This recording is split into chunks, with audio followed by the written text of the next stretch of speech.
Hi everyone, it's James here. Welcome to another Sunday evening listening couch experience. Hope you're all well. So another week of filling my ears and brain with music draws to a close. Went away again this week. Went away to the east coast of England and had a lovely couple of days. Last holiday hurrah of the season before back to work next week. This time there were no CDs to listen to in the place we were staying. There was a games room though with table tennis and table football and pool, which was quite good fun, but no music, so it was a good job I took my own with me. I took a wide variety of CDs with me to listen to. I'm only going to show one of the things that I listened to there, and I'm going to talk about another CD that I've been listening to since coming home, and then I've got a album that's been recommended in the comments. Don't forget you can send in your suggestions for records, CDs for me to listen to, and if I like them I'll feature them on the show. Okay, so the first thing I want to show is this, in tribute to Don Everly, who died a few days ago.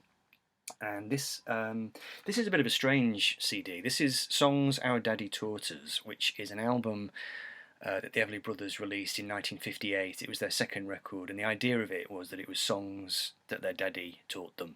It does what it says on the tin. Old songs which they'd learned on their father's knee. But this is some kind of reissue. It's not the original cover of the album, and even though there's lots of the same tracks on the record, they're not in the right order, and there are a few that were not on the original album. So I can only assume that this is one of those slightly dodgy, cheap, budget reimaginings. I picked this up a fair few years ago, dirt cheap in a car boot sale, I think, or a record fair. Anyway, still a tremendous selection of tracks, very unearthly sound. I was just remarking to myself again listening to it the other night, there's some kind of spectral quality to it, which is hard to nail exactly what it is. There's something going on, some little spoonful of magic ingredient. I often find that with early rock and roll music, stuff like Little Richard, things that are not particularly like the Everly Brothers, things that are a bit more hard rocking, but stuff from the 50s. I don't know what it was. It was some quality to the recording, the way they used to record stuff. Something about the equipment they used back in the day, I don't know. Or maybe it was just the performance. The singers just knew how to use microphones in such a way that there was some element of magic stirred in, which arguably, even by the 60s, hadn't been lost exactly. It had been turned into something else. But 50s vocal music like this, it's quite dreamlike. It's not quite rooted in reality. There's something unearthly about it, something spectral about it. That's the best way I can describe it. Beautiful guitar playing as well, just lovely sort of chiming acoustic guitar, and those close harmony singing, so influential, massively influential. And it was heartening to see, people like Brian May coming forward this week to say how heartbroken he was about the Everlys. I think he used to learn the Everly Brothers guitar parts when he was a wee nipper, and there are so many people who were influenced by the Everly Brothers. So yeah, rest in peace Don Everly, and that's both of them gone now, so what a shame. Of course, it was also the week that we lost Charlie Watts, so I've been listening to a fair bit of Stones. Not going to talk about that, I've already done a video on the Stones this week. Well, I did a video on Charlie Watts, my little tribute to him, talking about the influence that he had on me as a musician back in the day, and just talking about what made him special as a drummer, in my view anyway, so you can check that video out if you want. One of the main CDs I listened to while I was away in Filey on the East Coast was this one. This is Spike by Elvis Costello, and this is pure nostalgia for me. This came from 1988. Came from a very rich period in Elvis's life, really, where he was working with Paul McCartney at the time, so his profile had massively expanded, gone up. He was kind of seen as real hot property again, even though commercially he'd been out in the wilderness for quite a few years. His glory days of the attractions were finished, really, but he came back with this record, which at the time, my memory tells me that it was very well reviewed. In more recent years, it's kind of fallen off a little bit, just in terms of people's critical evaluation of it. I still love it. It's a very long album, it's 15 songs, it's very sprawling. The problem with it is, I think Elvis himself admitted this, it's basically 3 different albums in one. You've got tracks which have a kind of New Orleans flavour to them, a bit of a kind of oldie style jazz flavour to them. You've got people like Alan Toussaint on here. There's definitely a kind of oldie jazz vibe to some of the tracks. But then also you've got this kind of Celtic, Irish, pipey side coming through. Thinking particularly of songs such as Tramp the Dirt Down, which was his none too affectionate message to Margaret Thatcher at the time. That one is, like I said, it's got pipes on it, and it's definitely got a bit of a Celtic feel. And then you've got the straightforward pop songs such as Veronica, which is one of the two co-writes with Paul McCartney on this record. Fantastic song about an old woman in an old age people's home, I think. Just a wonderful lyric, and it's just set to this very jaunty, buoyant tune. Paul McCartney on bass, which is really nice. The other song which they did together on this album is Pads, Paws and Claws, which is more of a kind of old style rock and roll type song. It's not great, it's kind of, it's alright. And then you've got the kind of slow side to Costello, wonderful songs such as God's Comic, that kind of very slow, introspective, lyrical side. So there's lots of different styles going on, and I think that's why some people nowadays kind of see it as a bit of a mishmash.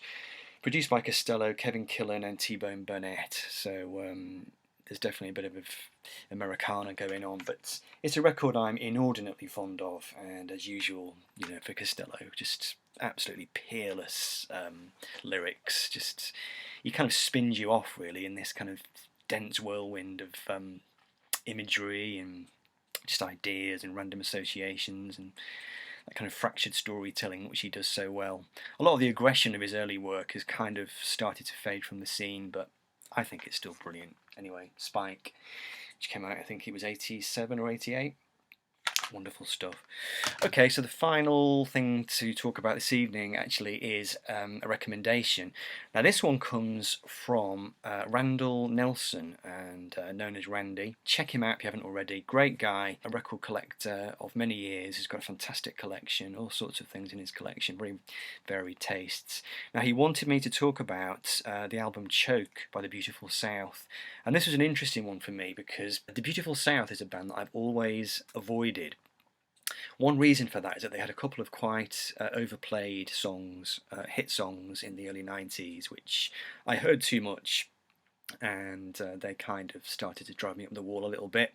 It was that period, I don't know, in the early 90s when there were certain songs that were just going round and round and you'd hear them done to death. I always found the Beautiful South's music to be a little bit soporific, a little bit cloying. There was a kind of lightness to their sound which I found to be a little bit wine-barry. It sort of reminded me a little bit of the Style Council, but it didn't have Paul Weller's edge. That was always my feeling. The other reason I always avoided them was that Paul Heaton annoyed me in a couple of interviews in various music magazines. He said a couple of things which I didn't agree with about the Beatles and a couple of other things, and I just found him a bit pugnacious. Anyway, the long and short story is that I avoided The Beautiful South. Now this album Choke was their second album, 1980, and I listened to it while I was away, streamed it, and I absolutely loved it. First listen, straight away, I was like, this is fantastic. Brilliant songwriting. And I think I knew this already. The Beautiful South, they've got this very sweet pop sound, but the lyrics are what you have to clue into. And there are so many songs on this record which really push the boat out, just in the opening track, references to self-abuse, losing limbs in car crashes, decapitated heads. That's in the song Tonight I Fancy Myself. Should Have Kept My Eyes Shut seems to be a song about somebody who witnesses their father physically abusing their mother. It's pretty heavy going. In My Book, there's a great line, "We've had some ugly babies, but none quite like you." So what you've got is this great combination of dark lyrics, quite risque at times, with this very sweet, light sound. There was a review of it from the New York Times. Reads like an 11-chapter novella from a criminally sane mind, which I thought was quite good fun. But I love the sound. They use brass, they use kind of almost lounge elements to their music. There's a kind of smoothness, a softness to it. But they also rock as well in their way, very tight performances, just very together and very propulsive. Great band, as in great instrumentally. And definitely something which I'm going to check out more. I've already bought a copy of it on CD, it hasn't arrived yet. So it was their second album, 1980. It was pushed to number 2 in the charts after the song A Little Time got to number 1. Which has a very, very memorable video of a married couple basically having a kind of argument in this house which has been completely trashed. I just really, really enjoyed it. So there we go. therein lies a lesson. Don't avoid really good bands for silly reasons. I do it all the time. I'm sure lots of you do too. But the Beautiful South definitely is something which I'm now going to check out more. So thank you for that, Randy. That was a great recommendation. And hopefully next week I'll have another couple of recommendations for you. I'm going to start to seriously try and work my way through the list now. It's quite ironic, I've got so many records, so many CDs, but most of the things that people have been asking me to talk about are things that I don't have a copy of, sod's law. But do keep your suggestions coming in. Even if I don't have the record, I can stream it, I can listen to it on YouTube, so I'm happy to feature it as long as I like it.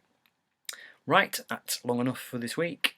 Thank you very much for joining me again. I'll see you next Sunday for another Sunday evening listening couch experience. Take care. Bye.